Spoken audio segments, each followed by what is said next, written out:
आज की कहानी खासकर मेरी बहनों के लिए है, जो सोचती हैं वक्त निकल गया ज़िंदगी का। इसको सुनने के बाद आप ऐसा सोचना छोड़ देंगे। अमीना अस्सिलमी को पहले जेनिस हफ के नाम से भी जाना जाता था। वो 1945 में ओक्लाहोमा के सिटी में एक क्रिश्चियन फैमिली में पैदा हुई। वो एक अमेरिकन फेमिनिस्ट मूवमेंट का भी पार्ट रही। ये बेसिकली वुमेन्स राइट्स के ऊपर था। वो कट्टर नारीवादी, वुमेन्स राइट, इक्वालिटी के लिए जानी जाती थी। जब वो बड़ी हुई, उन्होंने अपनी पसंद के करियर को चूज करा और एक ब्रॉडकास्ट जर्नलिस्ट बनी। वो कोई मामूली लड़की नहीं थी, मेहनत करना उनको बचपन से पसंद था। वो अपने स्कूल की टॉपर रही और उनको स्कॉलरशिप भी मिलती थी। अपने काम से मतलब रखना, फालतू बातों पे नहीं पड़ना, ये उनका रोल था। यहाँ तक तो उनकी जिंदगी में कोई प्रॉब्लम नहीं हुई, आराम से सुकून से जिंदगी चल रही थी। अब इनकी जिंदगी में चेंजेस जब आए, जब इन्होंने कॉलेज में कदम रखा, और ये बिल्कुल खुश नहीं थी क्योंकि वहाँ उनको पहली बार मुस्लिम कम्युनिटी से मिलने का मौका मिला। वो सोचती थी ये लोग आज़ाद नहीं, अजीब से लोग हैं। और अमीना अस्सिलमी के दिल में एक रहम दिली जागी और उन्होंने सोच लिया कि बस अब मुझे इन्हें जहन्नम की आग से बचाना है और क्रिश्चियनिटी में कन्वर्ट करना है, इस्लाम को रॉन्ग प्रूफ करके दिखाना है। आपको जैसे कि बोल चुका हूँ, वो बहुत जुनूनी थी। अल्लाह जिसको हिदायत देना चाहता है उसको हिदायत देता है बेशक। अब इन्होंने इस्लाम और क्रिश्चियनिटी के बारे में रिसर्च करना स्टार्ट कर दिया। मुस्लिम दोस्तों ने उन्हें कुरान दिया, इन्होंने हदीसें और ढेर सारी किताबें पढ़ी, इस्लामिक हिस्ट्री भी पढ़ी। और इनका एक ही मोटिव था कि मुसलमान जो मेरे दोस्त हैं, मेरे कलीग्स हैं, उनको बताना है क्रिश्चियनिटी सही है और इस्लाम गलत, ताकि वो जहन्नम से बच सकें। अब इन्होंने पूरी जान लगा दी, लेकिन अल्लाह को कुछ और मंजूर था। इतने महीनों की रिसर्च के बाद फाइनली इन्होंने डिसाइड करा कि वो इस्लाम कबूल कर लेंगी और उन्होंने इस्लाम कबूल कर लिया। अब इनकी ज़िंदगी के स्ट्रगलिंग के दिन शुरू हो गए। जो ये ज़िंदगी जी रही थी, वो ज़िंदगी को छोड़कर इस्लामिक ज़िंदगी फॉलो करने लगी। ये बहुत खुश थी इस बात से, लेकिन इनके जो आसपास के लोग थे वो बिल्कुल खुश नहीं थे। उन्होंने अपने ज़्यादातर दोस्त खो दिए। उनकी अम्मी ने एक्सेप्ट करने से इनकार कर दिया। उनकी छोटी बहन जो कि मेंटल हेल्थ एक्सपर्ट थी, उन्होंने कह दिया कि ये पागल हो चुकी है। इवन उन्होंने मेंटल हेल्थ इंस्टीट्यूट के अंदर उनको रखा भी कुछ दिनों तक। इनके फादर को जब मालूम पड़ा कि ये मुसलमान बन गई है, तो उन्होंने अपनी डबल बैरल शॉटगन निकाली और निकल गए इनको मारने के लिए। और उनके अब्बा के अल्फाज ये थे, ये बेहतर है कि वो जहन्नम की गहराइयों में जाने के बजाय मर जाए। अब उनका कोई नहीं था, ना दोस्त था, ना फैमिली। अब इन्होंने हिजाब पहनना स्टार्ट कर दिया, जिसकी वजह से इनको जॉब से निकाल दिया गया। अभी इतनी मुसीबत कम थी कि एक ऐसी मुसीबत आ रही थी इनकी तरफ कि शायद कोई आम इंसान होता तो टूट कर बिखर जाता, लेकिन अल्लाह साथ हो और पूरी दुनिया खिलाफ हो तो आपका कोई बाल बाका नहीं कर सकता।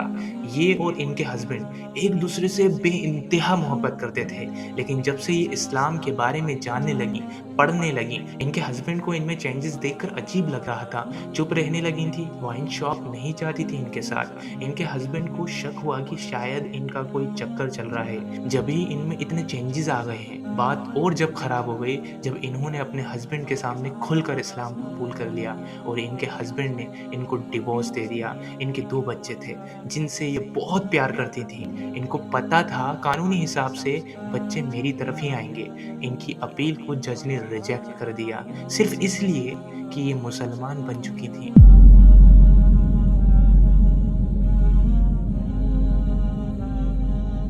जज इनको एक चॉइस देता है कि इस्लाम छोड़ दो और बच्चे ले लो।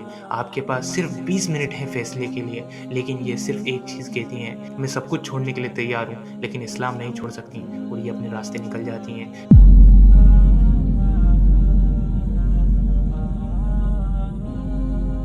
घर से निकाल दिया, माँ-बाप ने साथ छोड़ दिया, सबने, इस दुनिया ने हर तरह से तकलीफ़ देना चाहा, लेकिन अल्लाह की रहमत के लिए उन्होंने सारी तकलीफ़ें झेल लीं। यहाँ तक तो बहुत दुःख भरी सब्र इस्तिक़ामत वाली स्टोरी थी।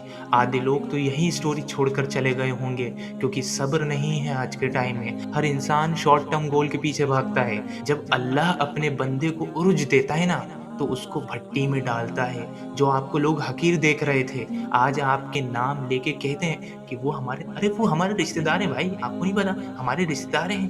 خیر میں آپ اسٹوری کو آگے بڑھاتا ہوں۔ اسلام کو پوری طرح جاننے کے بعد انہوں نے دعوت دینے کا کام شروع کرا اور ان کے ہاتھ پر سب سے پہلے اسلام قبول کرنے والی شخص ان کی خود کی دادی تھی۔ ٹائم نکلتا گیا، جو اپنے کھو گئے تھے وہ بھی ملتے چلے گئے، سبحان اللہ۔ پیرنٹس نے بھی اسلام قبول کر لیا اور ان کے جو ایکس ہسبینڈ تھے انہوں نے بھی اسلام قبول کر لیا۔ ان کے ہاتھ پر دن پر دن لوگ اسلام قبول کرنے لگے اور یہ ایک دائی کی حیثیت سے کام کرتی جا رہی تھی۔ امینہ ایک مسلم ایکٹیوسٹ بھی تھیں۔ انہوں نے براڈ کاسٹنگ میں کئی ایوارڈز جیتے۔ International union of Muslim women کی اسپیکر اینڈ ڈائریکٹر یہ خود تھیں۔ 2009 میں یہ ان چنندہ 500 لوگوں میں سے تھیں جو سب سے best Muslim influencer in the world کا خطاب ملا۔ انہوں نے 2 بار حج کرا، جس میں سے ایک بار عرب کے شاہی خاندان کی مہمان بن کے گئی تھی، اور انہوں نے اپنی زندگی میں بہت سے ایوارڈ حاصل کرے۔ ان کی زندگی اپن کو یہ سکھاتی ہے کہ کبھی بھی ہار نہیں ماننا۔ اللہ سبحانہ و تعالیٰ آپ کو ٹیسٹ میں اس لیے ڈالتا ہے کیونکہ اللہ سبحانہ و تعالیٰ آنے والے وقت پہ آپ کو وہ پوزیشن دینے والا ہے تاکہ آپ کے دل میں سے غرور نکل جائے، آپ کے دل میں سے قینہ نکل جائے، آپ کے دل میں سے چغل کھوری نکل جائے، آپ کے دل میں سے ہر وہ برائی نکل جائے کہ آپ اس عہدے کو، اس پوزیشن کو برقرار رکھ سکو۔ یہ نہیں کہ آپ وہاں پہ جا کے فاسق بن جاؤ، وہاں جا کے آپ اپنے آپ کو اور دین سے ہٹا لو اور جہنم کا راستہ اختیار کر لو۔ اب امینہ سلمی نے دنیا میں اللہ کا پورا کام کر لیا، جتنی ان کی طاقت تھی انہوں نے دے دی اللہ کی راہ میں، اور اللہ سبحانہ و تعالیٰ نے اپنے نیک بندے کو اپنی طرف بلا لیا۔ ان کا انتقال کار ایکسیڈنٹ میں 5 مارچ 2010 میں فرائیڈے کے دن ہوا، وہ بھی 3:30 AM پر، اور وہ ایک پروجیکٹ پر کام کر رہی تھی اس ٹائم پر، جس میں وہ مسلم وومن سینٹر بنا رہی تھی USA یونائٹڈ اسٹیٹ میں۔ زندگی میں کتنی مشکلیں آئیں اور ماشاءاللہ بہت سے لوگ نے اوپر مشکل بھرے سفر کو سنتے سنتے چھوڑ کر چلے گئے ہوں گے، لیکن آپ اینڈ تک آئے۔ اسی لیے یہاں پر یہ سیکھو آپ کہ صبر کرا کرو، اللہ تمہیں اس لائق بنانا چاہتا ہے جسے تم سنبھال سکو۔ اپنے مشکلوں سے ڈرو نہیں، ان کا سامنا کرو، صبر کرو، استقامت رکھو۔ اپنی زبان سے یہ مت کہہ بیٹھنا کہ یار نہیں ملا تھا، کیا میرے اوپر ہی مشکل آنا تھی، کیا میرے بچوں پہ ہی ظلم ہونا تھا، کیا مجھے ہی ایسا عجیب و غریب ہسبینڈ ملنا تھا۔ نہیں میری بہنوں، اپنے آپ کو سنبھالو۔ آپ کوئی معمولی کام نہیں کرتی ہو، دوسروں کو مت دیکھو، دوسرے گئے بھاڑ میں، آپ تو آخرت دیکھا کرو۔ اب میں آپ کو نیکسٹ ویڈیو میں ملتا ہوں، جب تک کے لیے اللہ حافظ۔